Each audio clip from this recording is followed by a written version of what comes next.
জুলাই আগস্টের ছাত্র আন্দোলনে নতুন মাত্রা যোগ করতে বড় ভূমিকা পালন করেছিল ঢাকা বিশ্ববিদ্যালয়ের রোকেয়া হলের শিক্ষার্থীরা। আন্দোলনের এত মাস পেরিয়ে যাওয়ার পর চারিদিকে যখন সংস্কারের ছড়াছড়ি, তখন ঠিক কী অবস্থায় আছে ঢাবির নারী শিক্ষার্থীদের এই হলগুলো? ঢাকা বিশ্ববিদ্যালয়ের প্রায় 52% শিক্ষার্থী নারী, অথচ তাদের জন্য নির্ধারিত মাত্র 5টি আবাসিক হল, যা প্রয়োজনের তুলনায় একেবারেই অপর্যাপ্ত।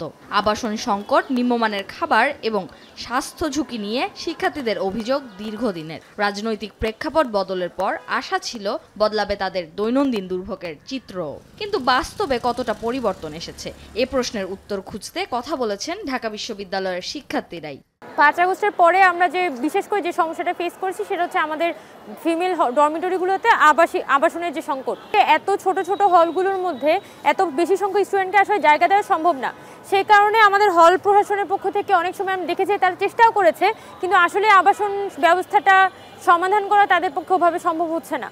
এই খাবারের দৃশ্য ঢাকা বিশ্ববিদ্যালয়ের শামসুন নাহার হলের। ভাত, একটি ছোট মাছের টুকরা আর পাতলা ডাল, যার দাম ও মানের সামঞ্জস্য নেই মোটেও। আবাসন, খাবারের মান নিয়ে অসন্তুষ্ট রয়েছেই, সাথে রয়েছে মানসিক স্বাস্থ্য নিয়ে দুশ্চিন্তা। আপনি যে সংস্কারের কথা বলছেন, সেই সংস্কারের আগেও আমি হলে অবস্থান করতাম এবং সেই সময়ে আবাসন এবং খাবার নিয়ে মেয়েদের যে ভোগান্তি ছিল ওটা এখনো চলমান আছে। যখন কোনো মেয়ে অসুস্থ হয়ে পড়তো, ওইটার কারণে আমরা পর্যাপ্ত হয়তো অ্যাম্বুলেন্স সেবাটা ওইভাবে পাইতাম না। প্রশাসনের কাছে আমরা কথা বলেছি বারবার এবং ওনারা আমাদেরকে আশ্বাস দিয়েছেন যে হবে, কিন্তু শেষমেশ আসলে কিছুই হয়নি। অন্যদিকে অনাবাসিক শিক্ষার্থীদের অভিযোগ, হলে প্রবেশ করতে না পারায় পড়তে হয় নানা বিড়ম্বনায়। অনাবাসিক শিক্ষার্থী হিসেবে আমার জন্য আসলে একটু কষ্ট যে ডেইলি এত দূর থেকে এসে ক্লাস করা, আবার পরীক্ষার মধ্যে এরকম হয় যে যাতায়াত করতেই টাইম চলে যায়, পড়ারই সময় পাওয়া যায় না। এ বিষয়ে হল কর্তৃপক্ষের দাবি, নতুন হল নির্মাণের মাধ্যমে শিগগিরই কমে আসবে আবাসন সংকট। নারী শিক্ষার্থীদের সমস্যা সমাধানে কাজ চলছে বলেও জানালেন তারা।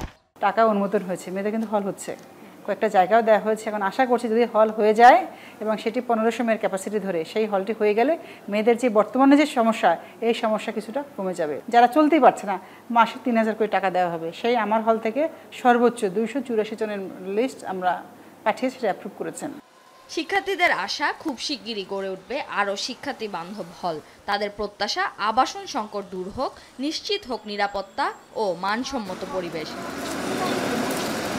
তাজফিহা উখরোজ, এখন, ঢাকা। সানবিট সব দিবে সামাল। সানবিট ম্যাজিক প্রেস, ডিশওয়াশিং এর মাথা ঘোরানো সলিউশন।